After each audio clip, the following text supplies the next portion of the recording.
Before we get started, I want to tell you about visiontrust.org, a group that is tirelessly supporting some of the most vulnerable lives around the world by coming alongside local caregivers and providing nutritious food, education, medical care, and meaningful, compassionate relationships to children in great need. I'll tell you more at the end of the show, but you can find links at truetunes.com, and we invite you to consider getting involved with us as we listen and respond to this opportunity to demonstrate love in this important way. Oh, come in here now, my buddy.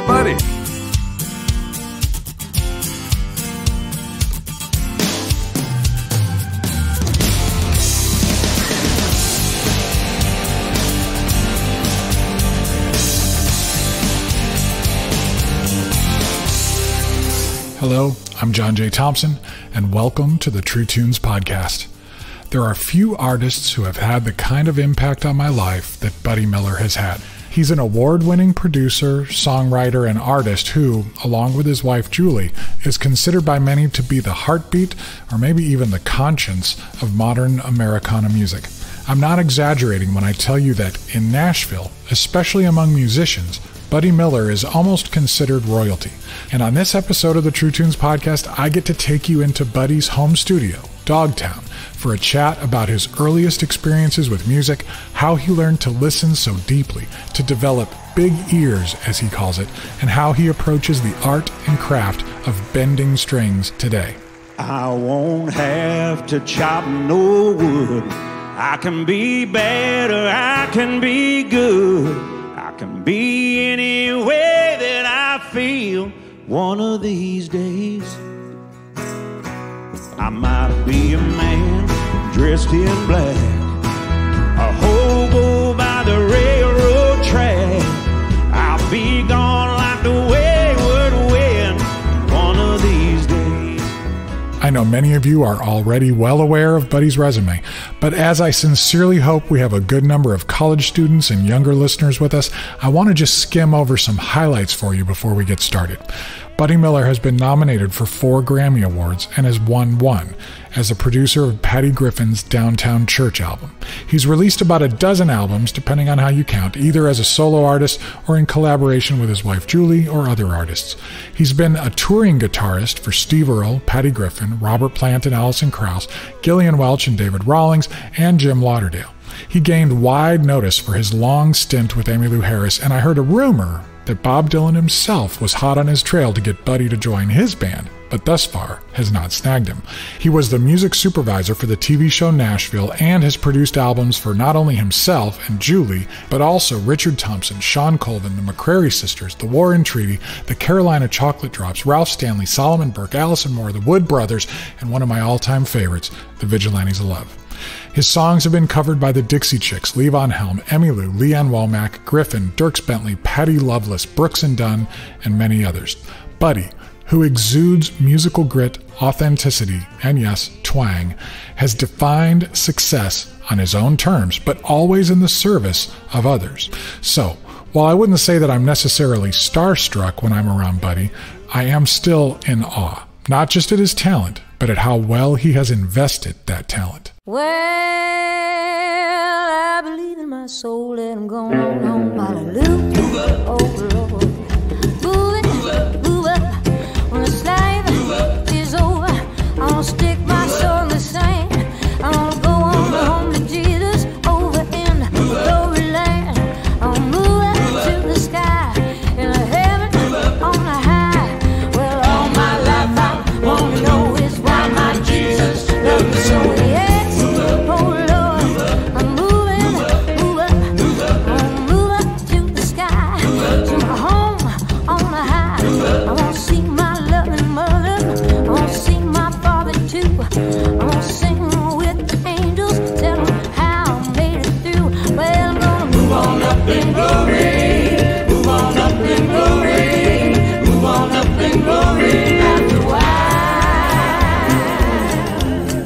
Later on the Jukebox, we'll take a deep dive into his solo music and some of his collaborations. Like I mentioned, I visited Buddy at his home studio, making sure to maintain a safe distance. I got some great photos of the space, which I encourage you to check out on the show notes page for this episode at truetunes.com. But with no further ado, walk with me now into Buddy's Temple of Soul, Dogtown Studio in Nashville, Tennessee.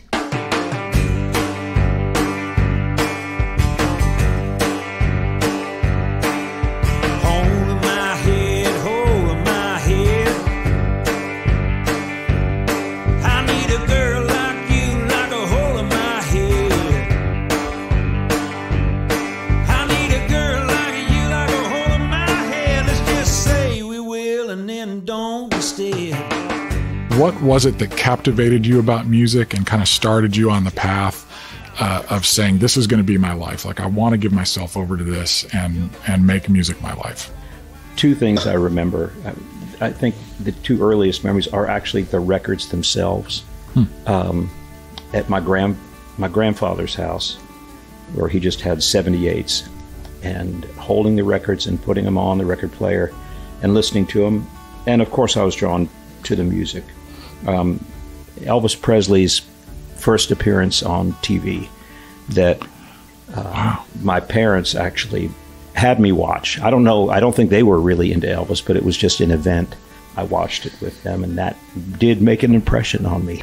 I couldn't tell you what song it was, and I'm sure I've seen the footage over and over again, in the past, every year almost, just watching stuff on YouTube. Those memories kind of cement the original memory and probably shift it a little bit. But. Yeah. Oh, gosh. Yeah. But that drew me in. And then music was, it was all consuming, everything about it, just the sound. And I got drawn to folk music at a pretty young age. That was around me when I was probably 8 to 9 to 10. And at the same time, that drew me towards blues. And I just had, big ears. I just loved everything. I listened to everything, but folk music and Dylan's second record, I think when I was like 11 years old, or 12, there were guitar, not teachers, but you get the best you could for a teacher in the area. And there's a lady like 3 doors down from us that would show me stuff, and she was kind of in the Carter family style guitar playing. And after she went as far as she thought she could with me, she said, I have a friend that I think you'd benefit from hanging around. And she called her up, and her name was Marge Seeger. She was married to Mike Seeger from the New Lost City Ramblers, who was just an incredible musical force. I think he was half-brother Pete Seeger. And he played, if you look him up on YouTube, which is well worth looking up, he is a master at anything he touches. From the auto harp, I actually played on the first Raising Sand, Robert Plant, Alison Krauss record. He was playing the auto harp. I had to learn his part when I played the guitar and different instruments in that touring band. But anyway, his wife kind of took me under her wing. I'd get lessons from her, I guess lessons, but there would be more guidance. I'd take her up into my room and show her my record collection I was so proud of, and she'd see things and go, that's good, but listen to this. And if, a blues guy, an old, I forget who, would come to town, she would, often invite me, say, you want to go with us and hear Big Bill Brunzi or whoever it was play. Just a very kind, very smart, and really good musician. I can still hear her playing in my head now. So she, led me towards some really good stuff. At the same time, Hendrix was about to happen, and did happen when I was out with her, and not everybody gets everything. And I was, I saw Hendrix a few times. I was drawn to that too. Hearing Purple Haze on the radio the first time, when you hear that interval played over an AM radio in real time, it's new. You never heard anything like that before. That's a moment you remember.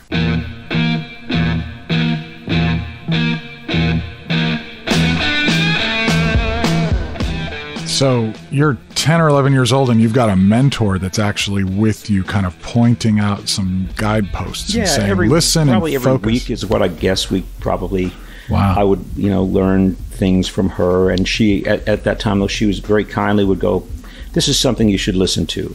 This Dylan record. When she saw that I liked that, she said, that's good. So now listen to this. Right. And now listen to that. And she was, she also listened to everything. She wasn't just, the New Lost City Ramblers were they were drawing attention to an art form that was sort of buried and forgotten. Old time mountain music and traditional music. But I think she certainly listened to everything. And I'm sure Mike Seeger did too. So how was the transition for you as a fan into you as a player? What was, well, how I was just that kept going? listening and listening to everything. You know, I think it was an amazing thing to grow up. Growing up with, you know, all of this music, the change from Elvis to the Beatles and what was happening with the blues, all this happening on the radio in real time. You'd hear the Beatles for the first time, hear Jimi Hendrix a few years later for the first time, and every new record that would come out and how they would advance, the Beatles would kind of change and advance, and their ears were, you know, they're so influenced by country music, for instance, that gets overlooked a lot. So I just took everything in, and getting into country music was a real natural progression for me. Pedal steel, I think I got into probably because of Jerry Garcia. I was really into the Grateful Dead. I still am into the Grateful Dead. I think that's one of the places where everything collides. The music and the lyrics, or collective consciousness, they could put those lyrics to that music. I mean, sometimes it's the most horrible sound there is. I'll turn on the Grateful Dead channel when I'm driving around, and once in a while it's just unlistenable. My wife can't listen to it at all. But when it works, it's on a whole different plane from everything else. It's when that's what music's about. Reach out your hand. If your cup be empty, if your cup is full, may it be again, let it be known. There is a fountain that was not made by the hands of men. I saw you playing at that Grateful Dead Jerry Garcia 77th birthday jam a couple of years ago or last year. In the big East one Nashville. in outside D.C.? No, this is just here in East Nashville. In East Nashville, yeah. And even in the context of a Grateful Dead jam, you were able to dial in songs that still pulled right at a very spiritual line. Like, it revealed the thread that goes back through all of your music and how your music comes organically out of all of that music. And that's part of what pulled me so much in. When we had breakfast all those years ago, saying, okay, kid, when you say you don't like country music, you know, tell me what it is about it. And I said that line about, well, I like old country. I like Johnny Cash. I like Bob Dylan. I just don't like the twangy stuff. And you were like, well, maybe it's not the twang that you don't like. It's the absence of twang. and then you told me about that authentic American sound of the tension and the high lonesome and the blues but it turns out that was actually what was missing. And you became that mentor for me and gave me a few things to listen to and gave me a new vernacular and kind of set me on a path. And even as an artist, because I think we had you'd heard a few of our songs. Yeah. And you said, I hear that kind of in what you're doing, but you're restraining it. Like, you just need to let it go. And if it's not cool, who cares? If that's what you and Michelle are doing, then you just need to do it. And this was before alt country and Americana was a thing, but you've become such a curator of music because, like you keep saying, big ears. You've heard so much stuff. You're listening at a deeper level. It's the sound and the tone, but it's also the lyrics. So tell me, like, when did you start to notice there's good music and there's great music? When did that level kick in for you? That is something, because, you know, quite often you have to listen past the performance. Right. And to hear the song and to hear the heart of the song and to get to what it is. And with the Grateful Dead, sometimes people can't hear past the vocals, right, and which can be, you know, really a difficult listen sometimes. Dylan is the same way. Yeah, well, Dylan for me never was a problem. I still think he's just one of the best singers that ever was, and he's like a deep blues singer. Dylan for me wasn't an issue, but I know for a lot of people he is still. And but the Dead, that's an acquired taste. But when you listen or just read the lyrics, Robert Hunter, who was the lyricist and a member of the Grateful Dead, but didn't tour with them, but wrote the lyrics and some of the music too, is just on a whole other level. Those songs, Deal certainly was early 70s from Garcia's first solo record. Right. And Black Muddy River was later on. But yeah, you just look through his lyrics. And I've heard that the music that you like is, and the music that you think is the best, and the only relevant music that not you, but a person thinks is the music they grew up with, the music from like when they're 15 to 22 or something like that. Exactly, That's the only music they think is the best. And that may be true, but I think when I was that age, something special was happening in the world. One week I would go to a bluegrass festival or folk festival, and then next week, because I live close to the Fillmore, I'd go to the Fillmore all the time. A friend of mine who was older was a sound man. So this is Fillmore East? Yeah, Fillmore East. So I'd go, and I'd sometimes sit up there and listen in the sound booth, or I'd be down. He'd get me, I'd send him my money. And the tickets for the Fillmore were like $3, $4, and $5 to see shows with usually three acts. The Allman Brothers and the Grateful Dead. I remember seeing that 2 shows in a row, and there's so many great acts. I saw the Staple Singers opening up for Janis Joplin and Big Brother and the Holding Company. But the Grateful Dead was different from anybody else. It was always, a bunch of hippies at the Fillmore, but there was a family, and there was like a collective consciousness and an understanding between everybody that we were sort of family and experiencing something very special. It was kind of like church in a way. Right. And when the music worked with those lyrics and the guitars and the whole mess on stage coming together, it went, like at the highest art form of that there could be musically, as far, at the high points of jazz, and it was equal to that, or just the most beautiful song. But for me, it's where the spiritual and emotional, and more than the head for me. I'm not that interested in the smartness of things, although Dylan did draw me in. I will walk alone by the black muddy river and sing me a song of my own. I will walk alone by the black muddy river, sing me a song of my own. There's an instinctive level you can get to when you're familiar enough with something. It's like muscle memory. Once you've developed a skill, you don't have to think about what you're doing. You just do it. Like you know how to play those notes. You don't have to think, where's my hand going?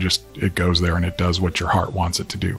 I would suggest that it might not have seemed like it, but those years with the mentor showing you that stuff, that was the learning part. That was the thinking part. And then it just kind of settles into your heart and your gut, and it becomes instinctive. And now when someone says, hey, buddy, I need you to be the music supervisor on this film, or I need you to curate songs for this special tribute concert, it's more a gut thing for you probably than a brain thing, because you've done all of that brain stuff. It's in your...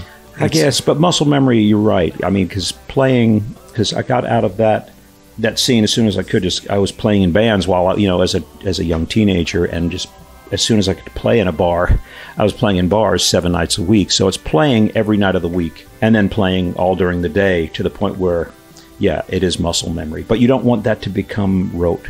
Exactly. Which is easy to have happen. Go through just be going through the motions in a show.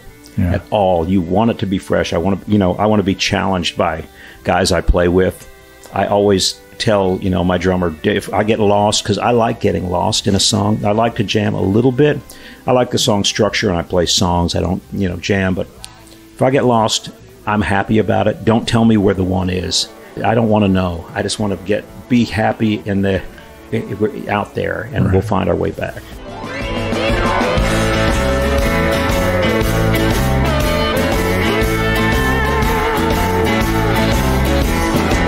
Since it costs a lot to win and even more to lose, you and me better spend some time wondering what to choose. It goes to show you don't ever know. Watch each card you play and play it slow. Wait till that deal come round. Don't you let that deal go down. What was your spiritual journey like overlaid atop that musical journey? You kind of had a parallel sort of spiritual path of discovery, and did that sort of speak into your musical discoveries, or were they talking to each other? I don't know. At that point, as a young teenager, I'm Jewish. I grew up without, real deep. I certainly believed in God and believed that there was something much more out there, but I didn't spend much time thinking about it. I was just having fun. But later on, when Julie became a Christian and her whole life, she shared some of that with me, and it started resonating with me, and I never really read the Bible, and when I did, just certain truths would pop out, and also certain passages that I'd heard before, or heard references, or heard, changed up in a song would come out, and I think when God's speaking to your heart that way, or through a song, it also starts talking to you through songs, through music, through art, through anything around you, and it just changed my perspective on the world, not so much on music. Some are pushing hard, and some are holding back. It's a shame the way some people act. The president says we shall overcome. You gotta keep pushing on until the work is done. It's been a change. Whoa, it's been a change. It's been a change. This whole world's been a change. You kind of spent some time away from doing that music, though, before you found your way back to it. Yeah, I did. And, when I gave my life to the Lord, Julie was in what we sort of loosely call a ministry. It was in Lauderdale, Texas. There were several of them there. Everybody was there with really pure and sincere hearts, pretty much, except for maybe a few. But we were all there for everybody that got in there was there for the right reason. And there were many ministries in Lauderdale, Texas. Keith Green's Last Days, and David Wilkerson was across the street, and YWAM, and all of this. Good thing he didn't know you were there. What's that? Good thing Wilkerson didn't know you were there. Oh, no, he would come over. Actually, David Wilkerson bought me a pair of sneakers because I came into this ministry thing. They did a lot of music, so children's music. So I, when they heard that I was actually a musician, and not somebody that they'd have to teach more than to teach how to play the fourth chord. Right. They were thrilled and that I'd actually been in a recording studio before, and so I got to work on production for some of the children's records. And I was always into recording. I think I moved there with a 4-track recorder. I think that was all that was available at the time. Our TAC 3340 reel-to-reel 4-track that I got when I was probably 15 or 16. So we would do demos, our own little kid song demos, and I got into that. And there was so much good. That time was really good for reevaluating everything that I thought was really important in my life, and seeing the things that were, and thinking about God and the world and the people around you. And I actually started writing around that time. And Julie started writing too around that time. But I'd stopped playing bars, which was what I was, I think the last gig I played was with Kinky Friedman and the Texas Jew Boys up in the Lone Star Cafe in New York City, and then drove down to Texas. We're going to step away from the conversation for just a few minutes and fire up the jukebox. Since we did a deep dive into Buddy and Julie Miller's 3 albums just a few episodes ago, we're going to take a look at Buddy's solo work and some of the other collaborations he's done. Let me jam this old Fender medium guitar pick into the slot and see if I can get this thing to work. You wrecked up my heart with your careless love. Took me all apart. Now the damage is done. My mind is all in pieces. It's way beyond repair. You wrecked up my heart and you don't care. I'll never forget when Buddy was telling me about his debut solo album, Your Love and Other Lies. It hadn't come out yet, and he offered to send me a pre-release copy. I don't know if you're going to like it, he had said. It's pretty twangy. And I'll tell you what, Your Love and Other Lies, from the production to the performance to the song selection, was timeless, honest, and true. Sure, it was more country than alt. It sounded as if it had come out of the late 60s or early 70s and had been recorded in a honky-tonk. You're running wild. How long can this go on? You're leaving me alone and running wild. You're always gone. My love you'll never share. It's more than I can bear. Stop running wild. Miller followed it up in 1997 with Poison Love, a record that had a bit more jangle but a slightly darker tone. The title was a country standard that had been recorded by Bill Monroe, Hank Snow, Webb Pierce, Chet Atkins, and T-Bone Burnett. Or your poison love stained the lifeblood in my heart so dear. And I know my life will never be the same. All my pleadings have all been in vain for you and you alone, dear. And I know that you're guilty of the shame.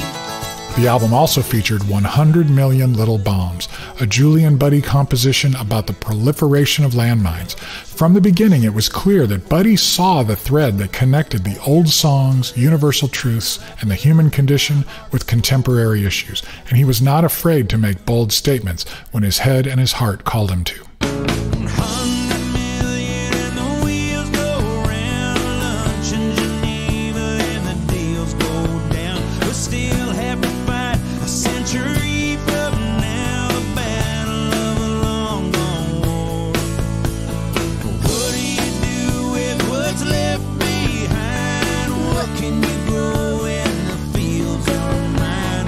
What do you do when that's all you'll find you got when you get back home? Poison Love leaned more on Buddy's acoustic guitar, though it was far from being what one would call an acoustic record.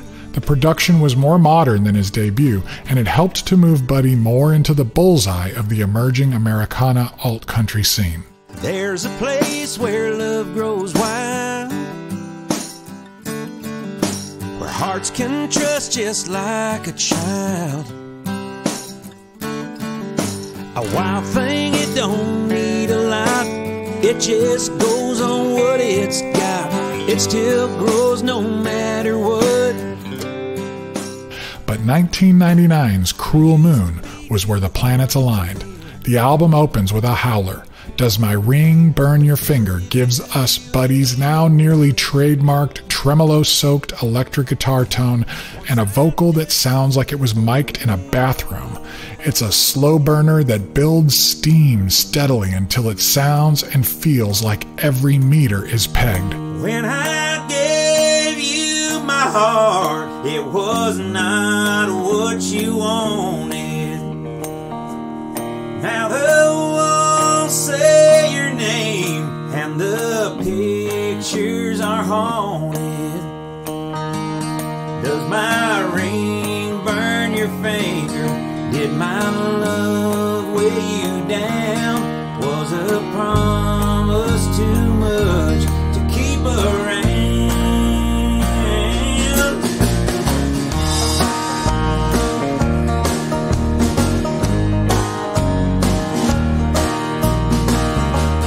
I remember your words and I can't keep from crying.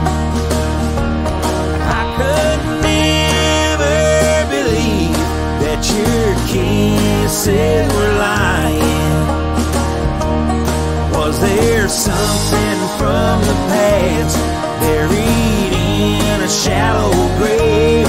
Did you think it was too far gone to say? It's followed by the playful and raucous Love Match, another duet with Steve Earle. In the first round, she broke my heart. In the second round, she tore it apart. In the third round, I was on things she said in the final bout. Laid me low, really knocked me out. She waved to the crowd without a scratch. The heartbreak champion of this love match. Even when the songs slow down and the mics are brought in close, like on Sometimes I Cry, the intimacy is as intense as the amp heat on those other barn burners. Sometimes I cry. Sometimes I cry. I stop holding up and my heart gets stuck, and that might take a while. Sometimes I cry. Sometimes I cry. Sometimes I just break down and my tears come round like water from the sky. Sometimes I cry. Every song on Cruel Moon is a winner. It's got humor, heartache, and gut punches, often all at once. This is the kind of album that can define a genre, and for many, it did. That's the price of love, the price of love, the debt you pay with tears and pain. That's the price of love, the price of love, can cost you more when you're to blame. After taking a couple of years to focus on the first Buddy and Julie album and some other live and production work, Buddy returned in 2002 with Midnight and Lonesome, another set that is so strong from start to finish it made many of us wonder why Buddy released solo records so infrequently. One of my favorite tracks, and a bit of a left turn on the set, is a salty little tune he wrote to a rhythm track that came from an Optigon. It's an electronic instrument that used floppy disks and was sold by Mattel. When It Comes to You should have been a major hit on AAA radio. Baby, I got my love light on. Baby, I got the beat. I got $20 in my shoe and rhythm in my feet. I got more than 40 different grooves, twice as many moves. I'll be your cool rockin' daddy ass who when it comes to you. Another highlight is Water When the Well is Dry, a co-write with Bill Maloney of the Vigilantes of Love. It's one of my favorite meditations on grace and a great example of how Buddy could explore faith in ways that were open and relevant to all listeners. I need a drink of something like water. I need a taste of love divine. Sometimes you just gotta do what you ought to. Sometimes you bring up the water when the well is dry. Buddy's straight-up solo album era seems to have wrapped up with the release of 2004's Universal United House of Prayer, a churning, dark, soul-haunted collection of songs that allow faith to dance through them like a spirit instead of a bulldozer. The set opens with the Mark Hurd song Worry Too Much, making sure we know that this is not going to be the kind of gospel album many of us might be used to. And sometimes it feels like bars of steel I cannot bend with my hands. Oh, I worry too much. Somebody told me that I worry too much. Oh, I worry too much. Somebody told me that I worry too much. Where many Christian pop albums served up platitudes and traditional gospel albums focused on deliverance, Miller's set seemed determined to sit in the tension of this world, fully conscious of the brokenness and destruction, and yet aware of the light trying to break through. It's muscular, even angry at times, and possessed of the kind of faith that is more irritated than sublime. This bold, risky approach makes it one of the strongest examples of gospel Americana that has ever been crafted. I've often referred it to young artists who tell me that they feel they can't broach issues of their faith in their music for fear it will cause them to be pigeonholed or not taken seriously by the real world. With this album, Buddy Miller proved that it's all in how you do it. Oh Lord, won't you come to me on my dying bed? Let me from the book of life hear my name be read. Children, listen to me now. These words are not my own. Jesus said a man is gonna reap what he has sown. And you've got to fall on the rock. You've got to fall on the rock. You better fall on the rock, or the rock's gonna fall on you. The last two entries in Buddy's solo catalog thus far are 2011's guitar-focused collection of duets and cover songs, The Majestic Silver Strings, and his 2012 collaboration with his longtime friend Jim Lauderdale. The Majestic Silver Strings prominently features the acclaimed guitarist Mark Ribot. Though guest vocals by folks like Anne McCrary, Patty Griffin, Leanne Womack, Sean Colvin, Emmylou, and Julie Miller are exceptional, it's the string work of Buddy and Ribot that is really the star here.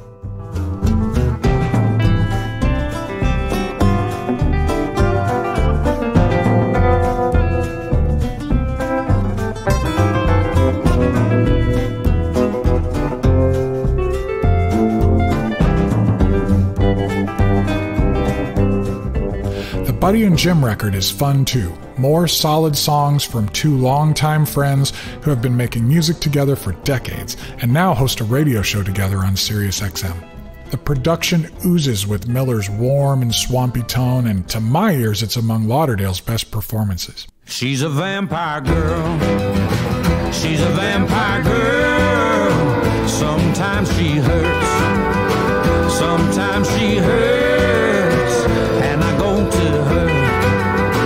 I go to her. She's my whole world. She's a vampire girl.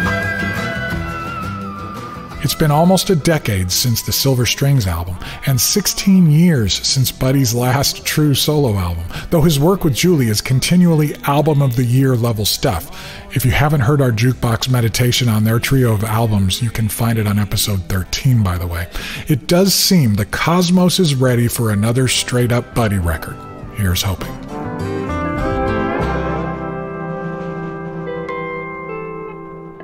And now, back to the conversation at Dogtown. Oh, come in here now, my buddy. There was a time when I thought of no other, and we sang our own love's refrain. Our hearts beat as one, and we had our fun, but time changes everything. Probably seems like a long time when you're in it, but now looking back on it, it's what, 10 years or something, between maybe 12 years before you emerge as a solo artist with your own record. And that's probably it's really not that long when we look back on it. The band I left when I went to Texas was really a good band. Julie was in it, then she left. When she left, I called my old friend Sean Colvin, who came and took her place. I had Larry Campbell, who is pretty well known as Levon Helm's band leader, and before that he was Dylan's guitar player, and he produces so many people. And Lincoln Schleifer was on the bass, great session player in New York, and Carl Himmel, who was a legend to me as a drummer. He was just hanging out in New York. I don't know why. Maybe he burned every bridge here in Nashville, and then was bottoming out in New York City. But I got him at that time, and he was one of my heroes. He played with on Neil Young records I loved, and J.J. Cale records, and at the same time he was an A-list Nashville country session drummer. So that was the band in New York that I left to go to Texas to be in a whatever that thing, Christian community. Yes, Christian community. And I still have fond memories and dear friends from that time. Yeah. Come on now, child, we're gonna go for a ride. Car wheels on a gravel road. Car wheels on a gravel road. Car wheels on a gravel road. And And then you saw enough of the Christian music industry community to know that that wasn't where Buddy Miller was going to fit as an artist. Well, I don't know. I was never thinking about. I mean, they had us make a record, Julie and me, and I remember going in the studio and them, a room full of great session players in L.A. They brought us out to L.A. Great session players, some of whom I worked with later on. But the guy who ran the, we'll call ministry, he said, when I started to tell the guys, no, it's not that chord. It's actually this chord. He said, singers don't talk to the musicians. So, Oh my God. So I got through the day, and then I had a talk with Julie and with the guy, and thinking, are we going to finish this or not? I don't know if we should. Right. This is not right. These are not your songs, and these are not the player's songs. These are our songs, and we know how they go, and we know how they should go. We ended up finishing, and it was not what we wanted, but it was a learning experience. And then I felt better about at least seeing Julie's and my vision through musically as best we could after that. Right. You got a sketch. You got an idea. Yeah.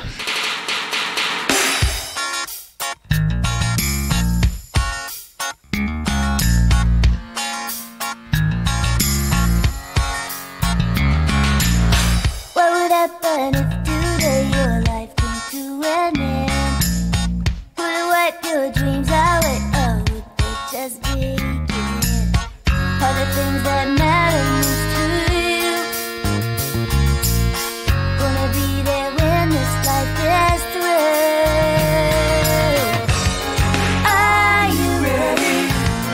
Where you are, when it's over, to bring on your heart. Do you see? And when did you cross paths with Mark Hurd and the choir guys in that community? Oh, I probably met Derry first, Derry Doherty from the choir, because his wife, Julie, had a deal. She got a deal with Myrrh Records. They were really, really nice folks there. And they heard her demos, and they liked what we did. And it was just me with a little drum machine or whatever it was, and playing guitar to it, because that's all we could afford to do. And they liked the demos, and they took her in the studio, and she's not really producible. She's like... She would tell the musicians what she wanted, stop the session, and it was sort of like making the producer who was working on it with her uncomfortable. So he said, I like your demos. There's a budget to this record. Why don't you take the budget and buy yourself a recorder, a 2-inch Studer A80 is what we ended up getting. Nice. Your options were limited. There weren't. This was way before Pro Tools or way before ADAT. So we got a used. It probably would have been $40,000. New Studer A80, back a few models, wasn't current. When you punched in, there was a little delay there. You have to really be careful with your punches. And so we had that in the tiniest, our whole entire apartment was smaller than the size of this room. And it was in a closet, or right outside the closet. The studio, what I'd call studio, was in a closet. And that's where we recorded. And so Marley introduced you to Derry. So Marley was, working there, and we met Derry through there. Dan Postema was the name of the guy, who's still dear friends of ours, Dan and Sarah. And Tom Willett, who is a wonderful guy, was working with Mark. And I think I'd heard Mark's songs. That's what it was. Yeah, I'd heard Mark. When I first went to Lauderdale, there was talk about Mark. People would tell me, well, I think you would like Mark. Yeah, I think you like Mark's records, and I'd listen to them and think, I do like him. He's really smart and has a lot of heart. So when I got to meet him, we would hang out some, and he'd call me to engineer, like on Secondhand, that record of his. I'd engineer, and he had a machine that was worse than mine. And I think he had an Ampex is what it was. And I remember punching in. You'd have to be careful, because when you punched in back then, you have to anticipate it, because there's a little gap. The tape is going by at usually 15 inches per second, because you don't want to afford to spend, tape was cheap back then, but it was still $100 a roll, and you can record at 15 or 30, but at 15 there's a big gap, so you want to be careful where you punch, because you can't pull it back like you can in Pro Tools. Once it's gone, it's gone. And I screwed up punches all the time, and Mark would go, that's how I figure out where I'm going to put my percussion. I'll put a tambourine there. So, bourbon guys call it the angel share, right? Yeah, it's the stuff that evaporates. I learned a lot of of tricks and good attitude for Mark Hurd. And he also listened to everything. He was a sweet, sweet guy, loved his family, and was so smart and had so much heart in his writing. You guys really, in a lot of ways, kept the Mark Hurd torch going, literally by covering his songs, but spiritually, that spirit of Mark just kind of kept going with what you were doing. Almost like you kind of kept the intention of what he had started with his kind of rebooted career with what you were doing. I don't know. That's nice of you to say that. That's how it feels to me anyway. I think, he was an influence. Yeah. And we were probably running on parallel tracks. And it was a dream of mine back then when we were hanging out before he had his heart attack. And I would tell him this, is to put a country band together with him. That was what I wanted to do, and never quite got around to it. Treasure of a broken land, parched earth, give up your captive ones. Waiting wind of Gabriel, blow soon upon the hollow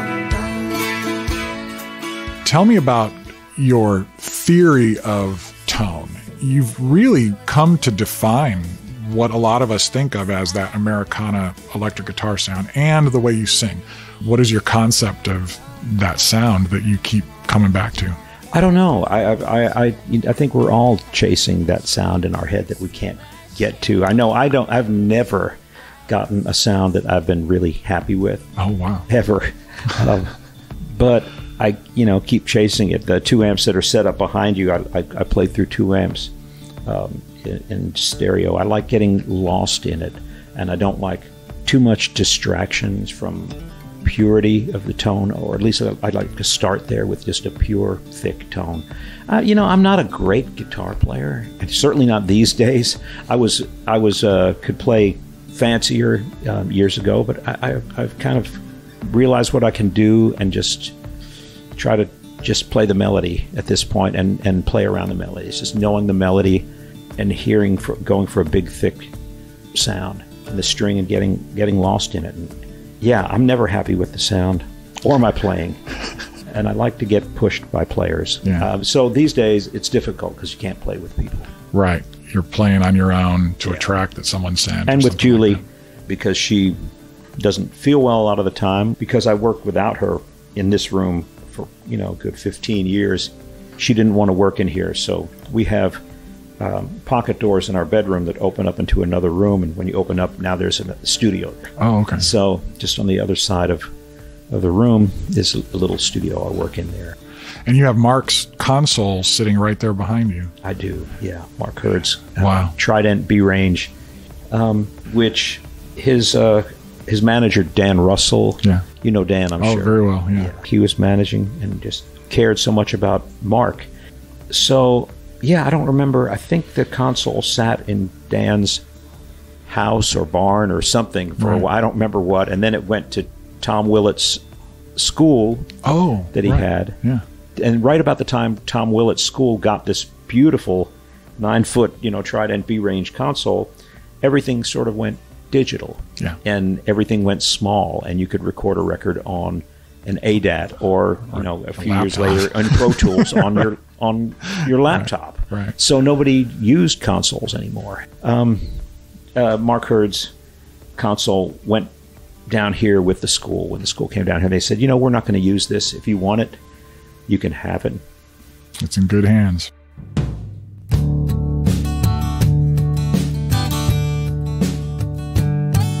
Look over your shoulder and tell me what's coming.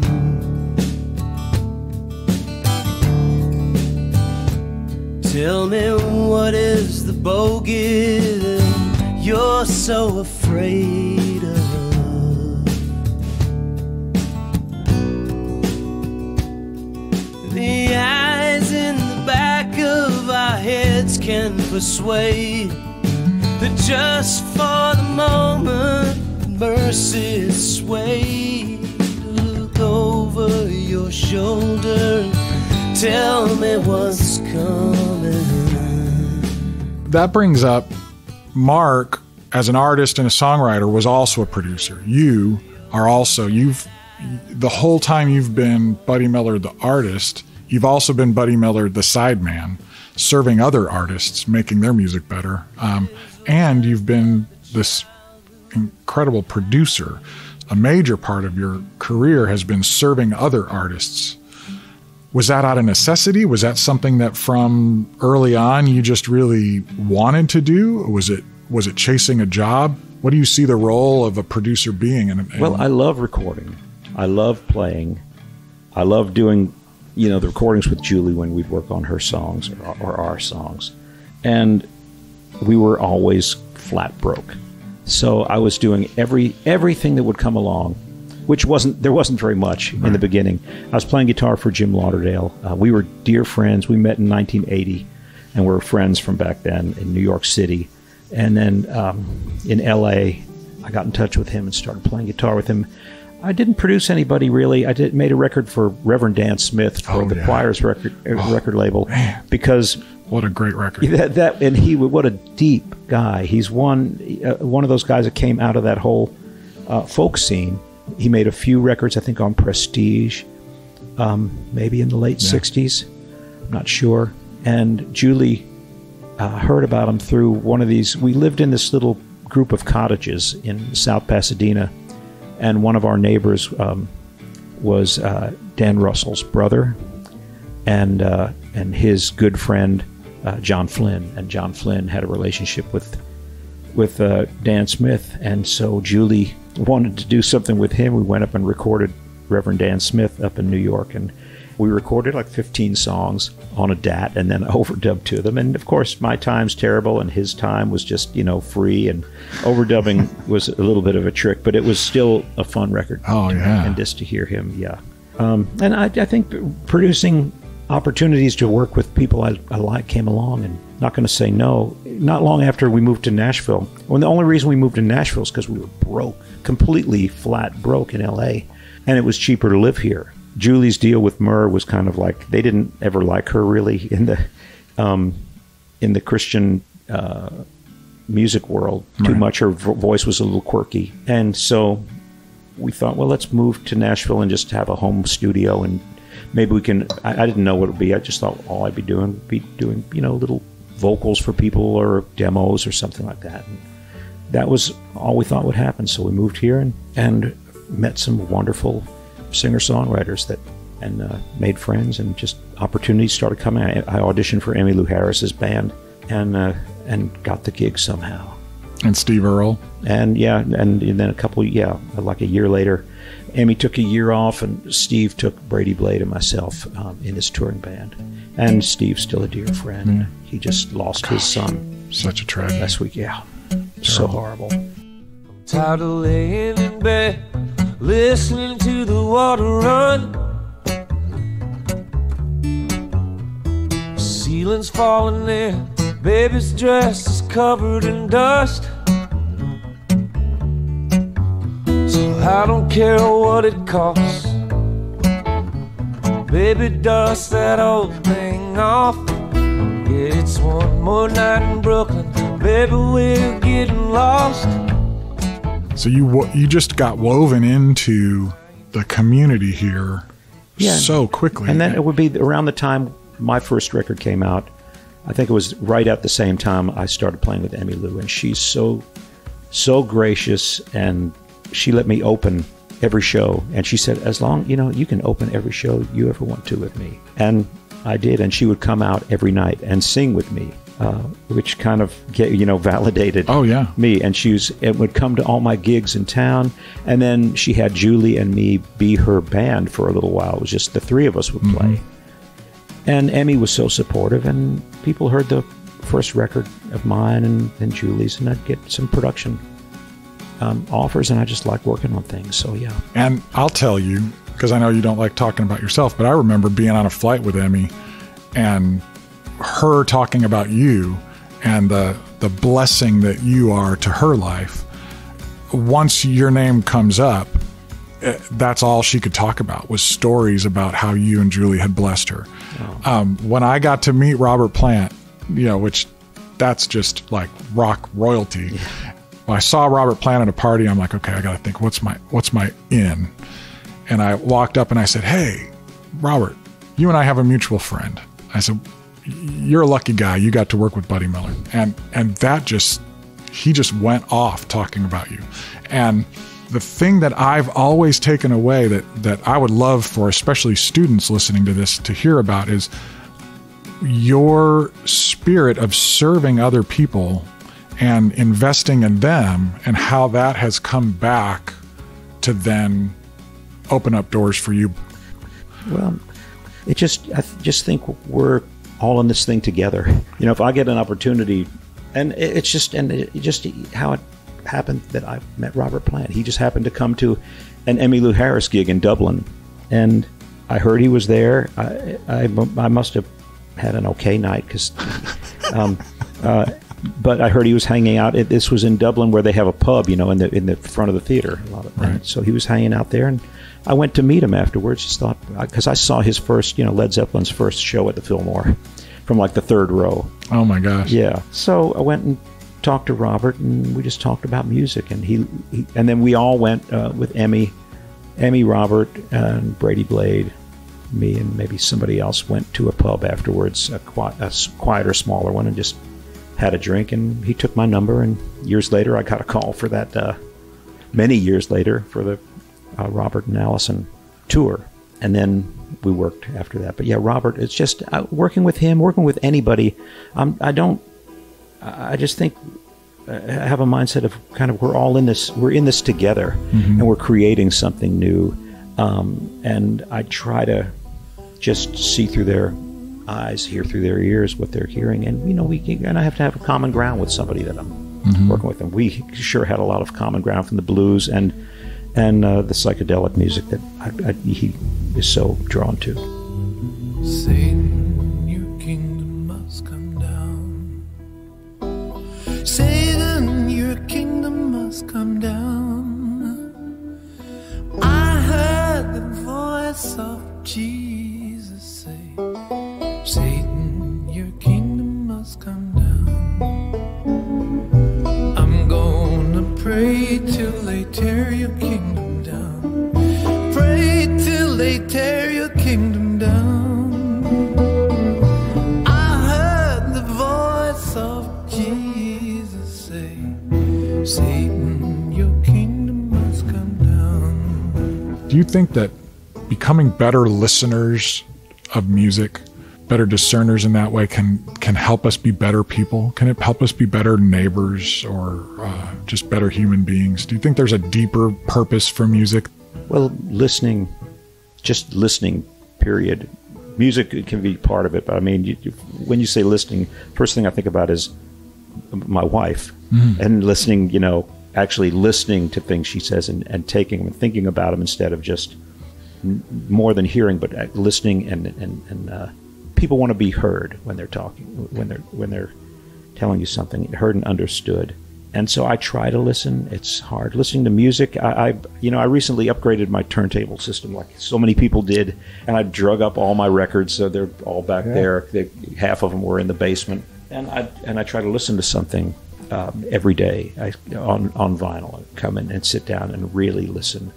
And yeah, I think that I just know it's good for me to do that, and I get something out of it, and I hear something different every time I listen to a record. I try to listen to records, but I get, you know, something out of it. MP3 too. It's the music, but I try to listen to a record every day. And right now things are so divided, and I don't know how people are seeing two completely different realities. I don't understand it.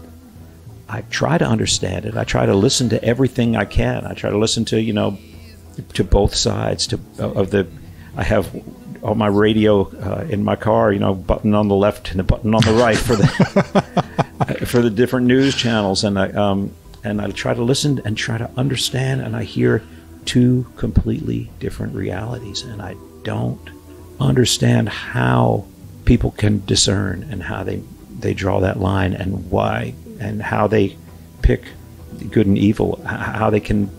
It's a difficult time. It really is. And I'll be so glad once we're past November. I hope we'll be glad. Yeah, no, I'll be glad either way. Really? I mean, because I'm just going to tune it out if it's. No, I'll just be glad to get it over with. I'm hoping I'll be glad too. Yeah. But if this goes on for another 4 years, I'm just going to have to turn it off. Julie won't. She didn't allow the news on after the election, and she was smart. But I had it on in my car, and every single day there's like chaos and drama every single day, and it's I don't need that in my life. Go ahead, John. It's the last bridge you will ever have to cross. Jesus waits there on the other side. He saw how you paid the cost. It is interesting, and I like that you guys have kind of taken the gloves off a little bit with the new songs that you've been putting out during this. The John Lewis song was beautiful. Yeah. I mean, just gorgeous. And the Get Off of My Money song, that was like, that's a And she had face. that song probably half a year ago. Really? Had half of it done. Yeah, it's just when this whole thing got so much worse. Yeah, it's horrible. And it's horrible to me that this administration can't say the words Black Lives Matter. I mean, no matter what they think it's tied, you just can't. Anyway, but yeah, Julie's been writing. We do have the news on some, and she's got a whole backlog of songs. But this challenge, I think you're right about listening. I think that's probably the main muscle that I think people are letting atrophy, is that music's become so cheap. It used to be so much more precious when I had to save up my money and then go buy a record and take care of that record and take care of the needle or a CD or whatever it was. Yeah. And now it's perceived as having almost no value. No value, right, exactly. And I think that when we don't take time to become mindful of the value we attach to things. People don't listen they skim through, they'll sample a few seconds of each song, and that may be all they ever hear of it. I try so hard to not do that. And I've got a radio show too on Sirius XM with my friend Jim Lauderdale. And I usually put together the playlist for that. And we're not restricted by the genre, even though it's on outlaw country. They let me play whatever I want. And I try really, really hard to listen. I mean, that's the job of a producer, whatever you call it, or a musician, or a husband, or anything. Yeah. It's the real job is to listen and find where that magic is, when everything explodes and collides. When you're in the studio, what's the difference between this take and the take after it? And the take after that, where's the one where somehow something magical happened in there? Everybody's playing the same chords they played on the take before. The drums sound the same, but why is this take different? It's being able to listen and getting lost in that song and the feeling that where it taps you emotionally for me. And you're right, absolutely right about the news and media and everything in life. It's that way. Dragging this way 400 years, gotta start shouting till somebody hears. We don't want yours, we just want ours. We can't wait for years, we can't wait for hours. Guessing rubber bullets, you yell and you talk, but we're not gonna stop till we get what we want. Capital J-U-S-T-I-C. We're not gonna stop until we are free. Let it rain, let it rain. How do you decide now, with so many opportunities, so many requests, how do you decide what you're going to say yes to, playing-wise, production-wise, and what you have to say no to? I'm not taking anything anymore. Oh. Pretty much. I don't have any rules. Well, there you go. But I'm saying I'm not taking anything. You're retiring from... Yeah, I'm just doing what I want. I'm not calling it retiring. Okay. I'll do, things with friends. if I stay here, but I don't want to go in I just don't want to. I have a finite amount of licks in me. I'm not an infinite lick machine. So I want to, use them here. I don't feel like I need to do everything that comes along anymore. And there's probably some peace of mind that comes with just taking that position as opposed to having to make that decision over and over and over again. Yeah. For young people that are just now at the point, say you were at in 1980 or 1976, and they're looking at this landscape and this culture, and they've got a burden of loving music and having a certain spiritual call on their life and wanting to affect change and wanting to make a difference. What do you got for them? I would say good luck, but I have friends who are young and who are that way, who are great and doing okay. Aaron Lee Tasjan is an example of someone who is so creative, listens to everything, loves music so much, follows his heart, and will be okay through this whole thing. He inspires me. I've brought him over from a radio show, and I do something every 4 to 6 weeks that I call The Great Unsigned. Because here in Nashville, there's so many singer-songwriters or writers or artists that are really good, but they don't have deals. They're self-released or they don't have publishing deals, but they are really good. Because even Americana is becoming, they're looking for the next big thing that's like the guy at the top of the Americana charts. Right. So I want to find the guy, the really good stuff that's under Stones. Mm-hmm. There's a guy that not many people know about, Dan Reeder. I love his records. They're so different. He lives in Germany, so it's not easy to have him over here. But there are people in this town that are really good that may or may not surface. But I try to showcase that, and I bring Aaron over to co-host that show with me every 4 to 6 weeks. He's so excited about all the new music, all the music that people don't know about. So there's ways to get through. That's awesome. Are there plans for these songs that are coming out? Are you going to do another record with this stuff? Or are these demos? Yeah, or are they? I think Julie's got certainly a record or two worth of songs for her, but we'll probably do them as Buddy and Julie records, maybe. And then our label, we're just really lucky to have New West Records, a record label that's good and believes in us, and we'll put out.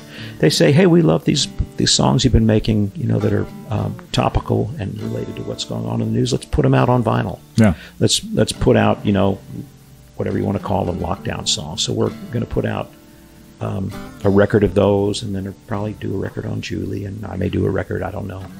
Well, thank you, buddy. Yeah, thank you, John. Good to see you. I want to thank Buddy from the bottom of my heart for taking so much time with us, especially after having been up all night. And yes, he did get us the songs for that special Spotify mix. We've got more information about that coming up here in a few minutes.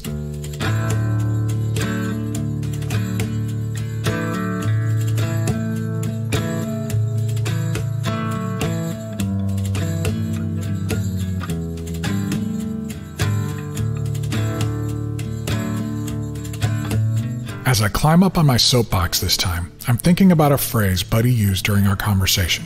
Whenever he talked about someone who really knew how to listen to music, who had a wide and deep appreciation of what made music great, he said that person had big ears. Buddy Miller definitely has big ears. He had a mentor when he was young, someone who helped point him toward the good stuff and away from the bad. But then he chose to cultivate those tastes, to invest the time, to play the scales and learn the chords. He listened deeply first, and he heard. And Buddy was a mentor like that for me. He took time to point out artists I should be listening to and encouraged me to pursue a musical path that might not have seemed cool, but he could tell that was where my heart was at. It reminds me of one of my absolute favorite and one of the most challenging sections of Scripture, when James, as an old man, writes in a letter to a church that we should be, quote, quick to listen, but slow to speak, and slow to become angry, because anger does not produce the righteousness that God desires, end quote.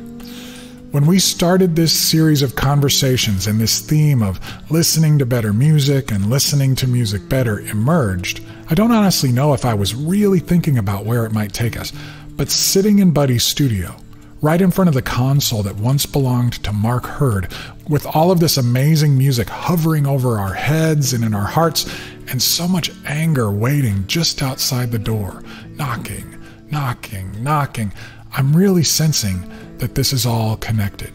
Quick to listen, James says, and slow to speak. But he goes on to challenge us not merely to listen to the word, but to do what it says, which includes looking after orphans and widows in their distress and keeping ourselves from being polluted by the world. Hearing the good, true sound is one thing, but if we don't move with it, what good is it? Buddy's musical expertise flows from both his encyclopedic knowledge of the masters who have gone before him and his own ability to walk in their footsteps with excellence. And then he invests that expertise and, let's be honest, good taste in the service of others. And that's just, well, that's when this whole thing can explode into something else. That's what love does. In Nashville, we're up to our necks in big-time producers. We've got enough songwriters to fill a football stadium and all 3 shifts at Starbucks. And as the legendary John Sebastian once wrote, there's 1,352 guitar pickers in Nashville. But the unassuming, soft-spoken Miller won the town over by being all of those things and investing his energy in serving others and doing it with integrity, passion, and grace. If we want to make an impact in the world, we have a role model right here. With big ears and a big heart, there's nothing we can't do. Okay, I'm climbing off my soapbox now.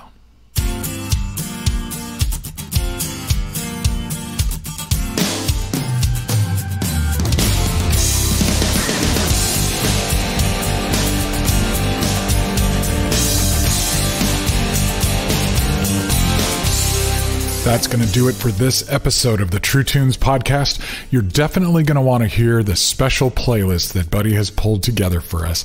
The list he sent is 40 songs long to keep in line with our normal Spotify Gallery Stage weekly lists. There were 2 songs, though, that Spotify did not have available. So, to maintain artistic purity, the Spotify list is just going to be 38 songs long. But if you'd like to hear the whole 40-song extended mix, you can check that out by heading to our Facebook page at True Tunes Now and finding the special note we published called Buddy Miller True Tunes Guest Mixtape DJ. Inside that note is a link to a special mix that my stalwart producer Bruce Brown assembled based on Buddy's outline. Also, after debuting this special guest mix on our weekly Spotify Gallery Stage mixtape, we will move it to its own slot on the new True Tunes profile on Spotify. So you can follow it there or find it in the future. Maybe we'll even get him to add more songs down the road. And don't worry, we'll post all of this on the show notes page at truetunes.com so you can find it all there as well. I also want to once again thank visiontrust.org and invite you to click on the link on our show notes page for more information about how you could change the world for one boy or girl for just $40 a month. It really is amazing to see what they are able to accomplish with such a small amount of money. And I'll tell you what, with so much negativity and despair going on right now, it's good to be involved with something constructive and true. I remember years ago reading an interview with Bono where he said that instead of asking God to bless what we are doing or want to do, we should find out what God is already doing and get involved because it's already blessed. That's why we are throwing so much energy into the work that Vision Trust is doing. It's already blessed. And if you do sponsor a child, please let me know. If this is your first time joining us on the show, welcome. We've got a good batch of shows on the shelf for you to go back and catch up on, and some really special things on the horizon. The show has been growing, but we are not a part of any network, so we rely on your word of mouth and your reviews. Please help us out. Let folks know about the show, and let us know what you think by dropping us a line at truetunesmusic@gmail.com.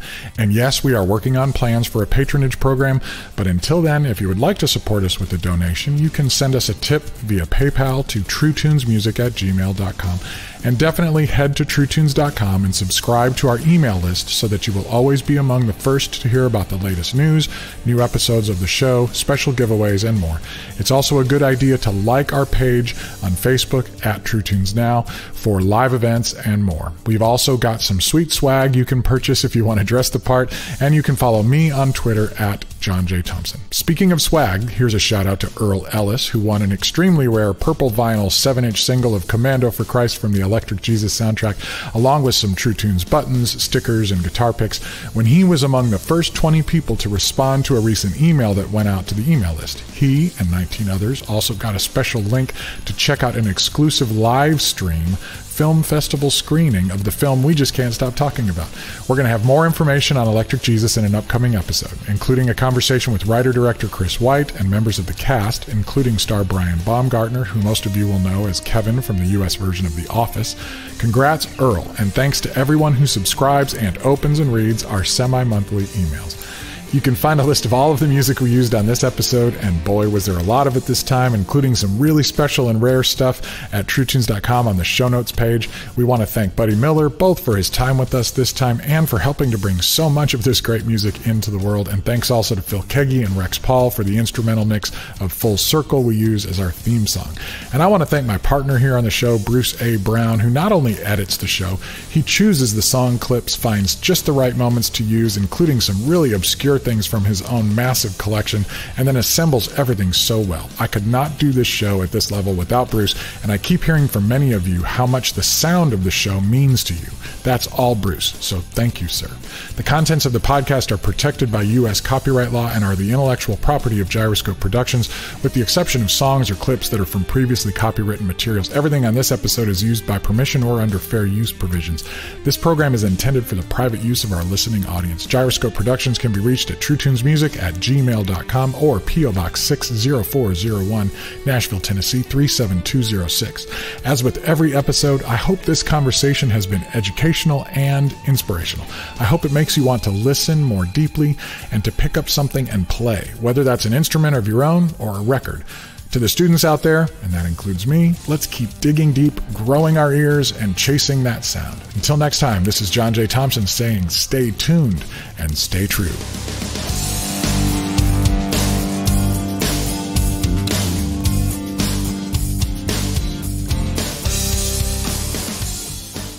It was never busy, always on the line. You may hear from heaven almost any time. 'Tis a royal service, free for one and all. When you get in trouble, give this royal line a call. Telephone to glory, oh what joy divine. I can feel the current moving on the line. Built by God the Father for his blessed own. When you get in trouble, call Jesus on the royal telephone.